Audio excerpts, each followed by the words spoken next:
Water makes up 70 to 90% of the human body, including 95% of blood plasma. Many health authorities recognize that dehydration is one of the most common causes of illness. Chronic dehydration is often part of a chronic disease process. Healthcare costs are spiraling so quickly that the Healthcare Financing Administration predicts that by 2030, Americans will pay over $16 trillion per year.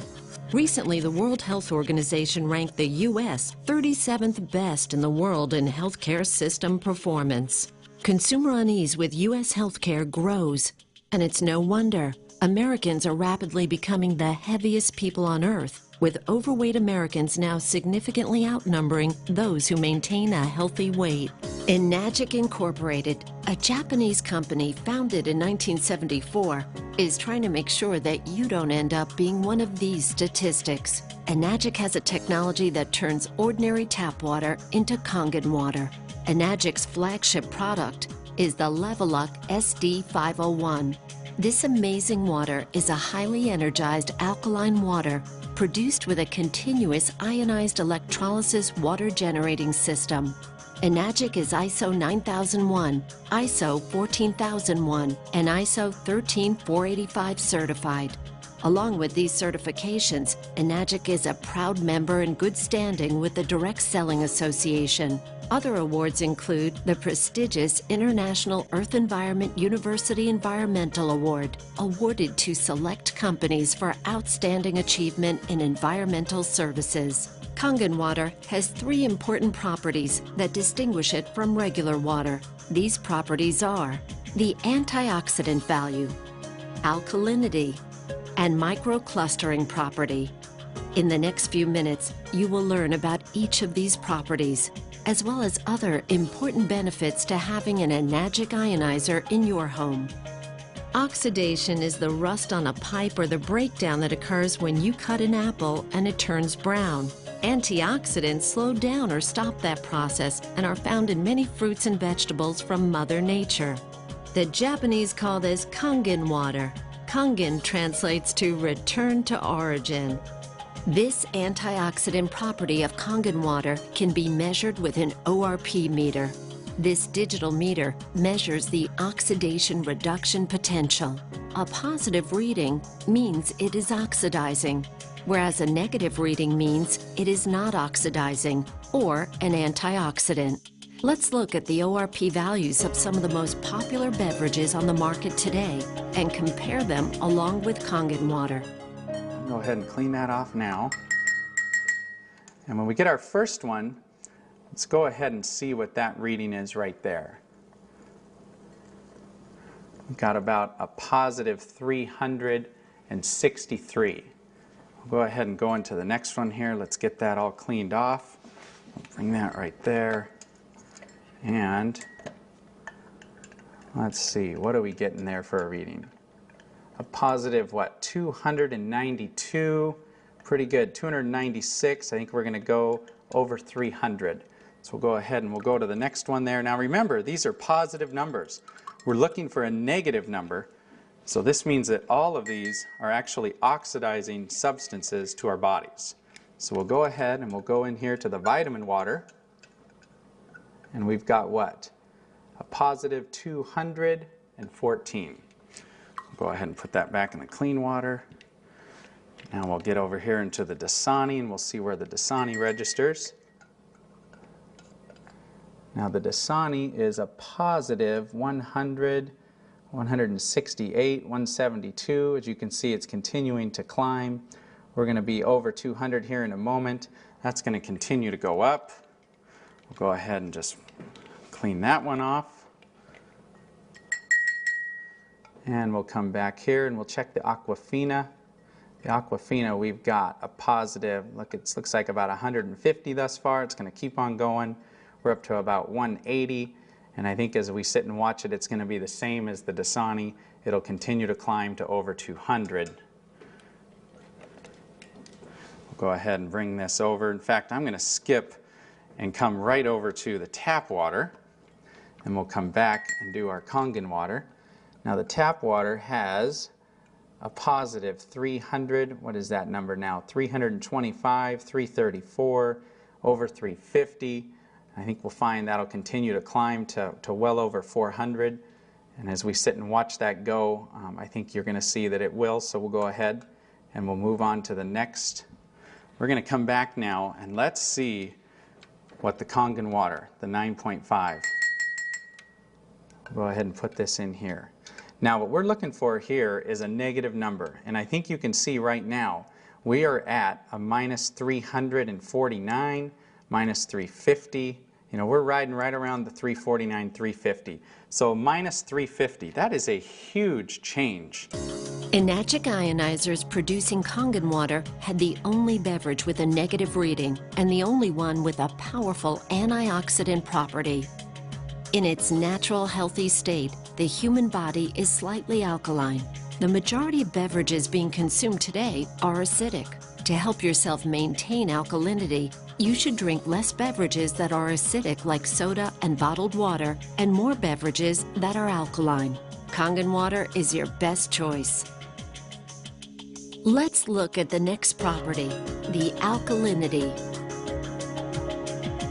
Let's go ahead and test the pH of each of these drinks. Now the pH is done where we use actually pH test drops. And these test drops are actually the same drops that you would use to test the pH in a pool. And we're just going to put 4 drops into each of these glasses. Now the pH scale ranges from 0 to 14. And what you want is you want to be on the high side. You want to be as high as you can get. You don't want to be on the low side. So we're going to go ahead here. We're going to stir these up. And we're going to stir up this first one here, the Sprite. And you can see on the, basically on the low side of the pH scale, you've got very, very, an orangish color, which is what you don't want. You get into here to the vitamin water. I thought vitamin water was supposed to be good for you. Well, it's got a very low pH to it. We get in here to the reverse osmosis waters. This surprises a lot of people when they actually see this reverse osmosis water. You go to the store and you buy these bottles and you think that it's really good for you, but yet you can see it just doesn't have that much of a pH value. Now this last glass, this is the tap water. Now this tap water here is it's blue, and some people get excited about that because actually the pH value of this compared to all these other drinks is much better. Much better, but what they don't tell you is that the federal government mandates that tap water be at least 7.0 in pH. And so because of that, they use various chemicals, lyes, and anything they have to put into that water to get it to go to here. In fact, a lot of times when you filter this water, you will actually see that the pH values come back to this range once some of those chemicals are filtered out. So let's see what happens when we actually take some of our 9.5 water here and we just mix a little bit of it right in. Look what we just did to that tap water. We changed that tap water and we took it from an acidic, or actually it was a somewhat neutral state, to a very alkaline state. We're going to do the same thing over here to the Aquafina, and it very quickly turns purple. You can see that. Here we go again. We're going to get it to go purple just by mixing in some of our water. Now these other 3 over here, I actually want to go ahead and use our water, our 9.5 water, and I'm going to pour it directly in. Now watch what happens when we do this. Isn't that amazing? We're not getting any color change at all. In fact, if I go over here, we're not going to get any color change in either of these drinks. They are so acidic that it's actually going to take anywhere from 25, 30 cups of our water, of 9.5 pH water, when we mix it into these other waters, or these other drinks, to actually get it to go neutral. In fact, I'm going to show you that because this is so potent. I mean, look at this soda here. This soda is so potent that if we just take a tiny bit and put it right into one of these cups, it immediately takes away the alkalinity of these. I mean, take a look at that. It is just, it's absolutely gone. And so very, very quickly you can take an alkaline substance and turn it into a very acidic substance. The body has a truly remarkable and complicated water regulating system that rations water when it's in short supply, until it receives unmistakable signals that it has access to an adequate supply. The problem is that some organs, like the brain, are higher on the priority list for water than others. Symptoms are the result of stressed organs that are dehydrated. This is much the same type of signal your car would give if the cooling system were overheating while climbing a steep hill. In both cases, if proper measures are not taken, a breakdown can occur. When asked how much water they drink each day, most people answer, "Not enough." We know that we should drink more water, but most of us don't make it a high enough priority. In fact, many people are confused as to how much water a person is supposed to drink. Most doctors will tell you that we should drink 8 8-ounce glasses of water per day. But is it a one-size-fits-all answer? Common sense would indicate that a 250-pound person would need more water to maintain their 75% hydration level than a 125-pound person. And what about someone who is very physically active or someone who works in a hot climate versus a person that is sedentary and perhaps stays indoors the majority of the time? Researchers have discovered that the most consistent trait of long-lived clusters of healthy people on the planet is the water that they drink. In his book, The Water Puzzle and the Hexagonal Key, Mu Shixan, PhD and one of the foremost water authorities in the world, states, hexagonal water is energetically more powerful. It is the obvious biological choice. Kangen water has some of the same properties as hexagonal water. A regular water cluster does not absorb as quickly or as easily as a smaller Kangen water cluster. Kangen water is more readily absorbed by the body and allows for better hydration. This smaller cluster is also why Kangen water tastes so soft and silky. Let's demonstrate the microclustering property of Kangen water. Now we're going to make tea, or attempt to make tea, with a water that is not, it's not hot. We're not going to allow this to steep. It's just a room temperature water. And now I want to make some tea with our 9.5 water. Kangen water 9.5. So we're going to go ahead and run us here another quart of our 9.5 water. We're going to give that first tea just a little bit of time. We're going to let it attempt to make tea from that reverse osmosis water. Remember what we talked about. Reverse osmosis water is what the Japanese call a dead water. It doesn't have any minerals in it at all. And in fact, when you put that water into your body, it can actually deprive your body of some of the essential minerals and nutrients that it has in it, because water, like anything, will balance itself out when it goes into your body. So now we'll just go ahead and take this cup here, and we're going to pour a cup of tea with our water. And I think you already see what is happening here.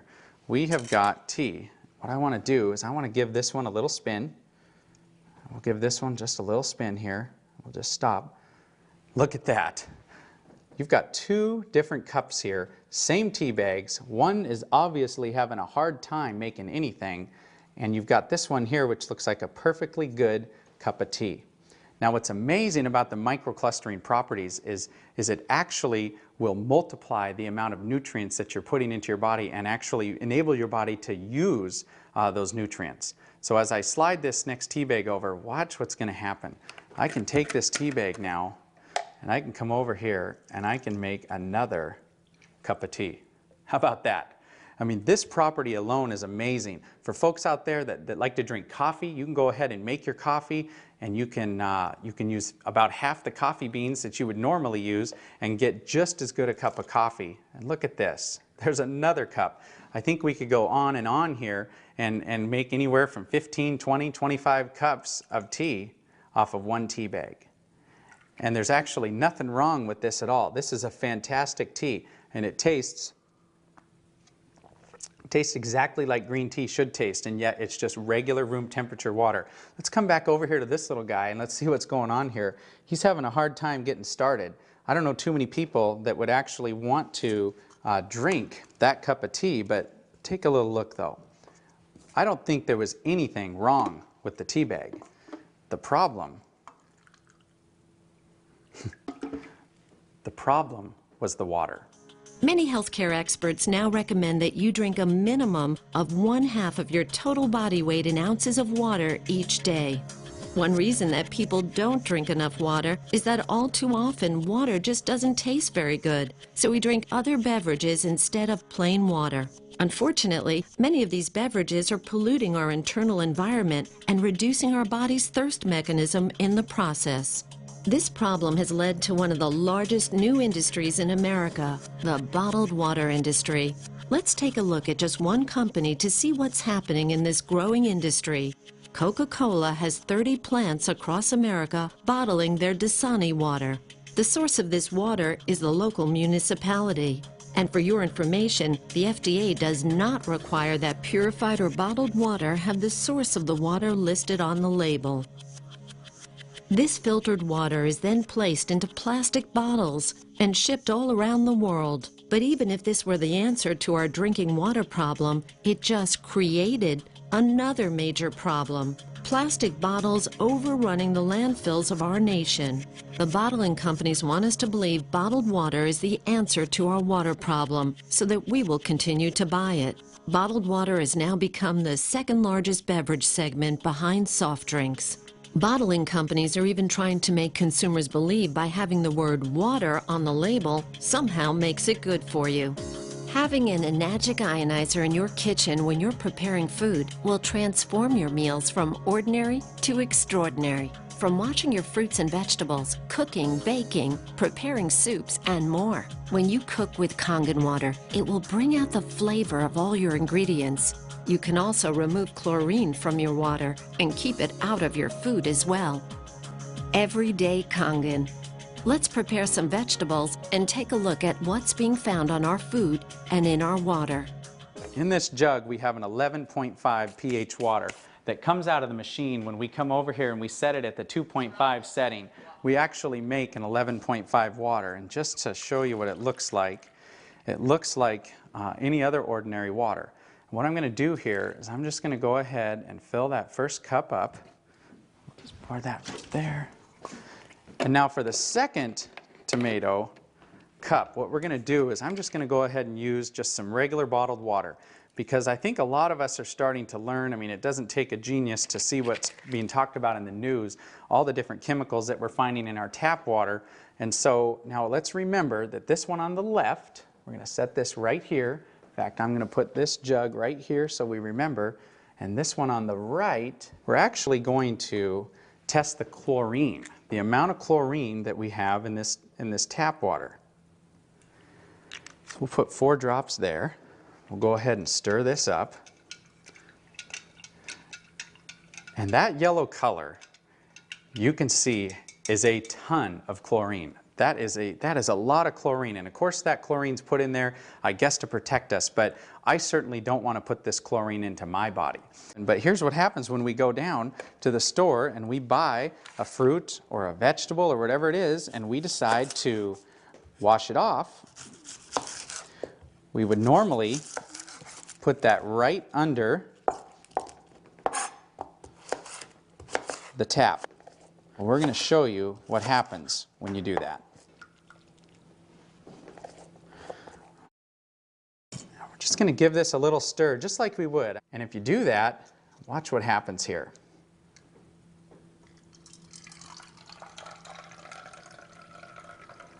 As we pour this out, take a look. What happened to that yellow chlorinated color? You know what happened. It's gone. The reason it's gone is it absorbed right into the onions, which now, of course, we're going to eat. I just put more chlorine drops in there to see how much chlorine's left in that water, and there's none. So let's go back now to these tomatoes, and let's see what's happened. Get a couple more glasses here, and let's go ahead and take a little look here. This is what the Dasani. Reverse osmosis water is in a lot of homes. People have these filter systems that are built right in, and basically they do it because they think that that water is very, very good for you. Now, what did we wash off of these tomatoes with that water? I think you can tell it doesn't look like much. That looks like regular old clean water. And we'll come over here. Now let's see what we washed off of this first set of tomatoes. Look at that water. That yellow color right there represents the pollutants that we actually have that are on those tomatoes. Typically, you would actually eat these, and if you were to taste the difference between the two, you will not want to eat these tomatoes. I think everybody knows that as you mix water and oil, they don't mix. Just like we've been taught in school, everything we've ever been taught, that's exactly what happens is they don't mix. The oil just floats right to the top. But what's pretty amazing about our water is that you've got, we'll take some more of this 11.5 water. This water has cleaning powers that are so amazing that you can actually, when it comes to cleaning those tomatoes, as we saw, it took everything off of those tomatoes. Most of the herbicides and pesticides today are oil-based. So anything that they're putting onto our foods, they make it oil-based so it doesn't wash off when it rains. It makes sense. But when we take our 11.5 water now and we actually pour this into olive oil, look what just happened. That is completely emulsified right in the cup. That's amazing. There's chemists out there that say that's impossible. That shouldn't happen. But look at that. We just emulsified this oil. Talk about cleaning properties. Talk about being able to clean your shower or clean the car or clean anything greasy. You know, if the kids go out and get something on their clothes that they shouldn't have, you're going to be able to cut it and break it down. But this oil, you know, it represents the gunk and the junk in the body. And look at how if we put the right water into our body by putting a high pH water in our body, we can actually take this right out of it. You just saw the 11.0 pH strong Kangen water that is used for cleaning, not just in the kitchen, but in the rest of the house as well. It can break down grease and oil, and it is a great stain remover. While the machine is producing 11.0 pH water, it simultaneously produces 2.5 pH water. The 2.5 strong acidic water is environmentally green. You can use it for personal hygiene and toxic-free cleaning. Many people are concerned with the many chemicals being used in their homes, and this water can help reduce, if not eliminate, those toxic chemicals completely from your home.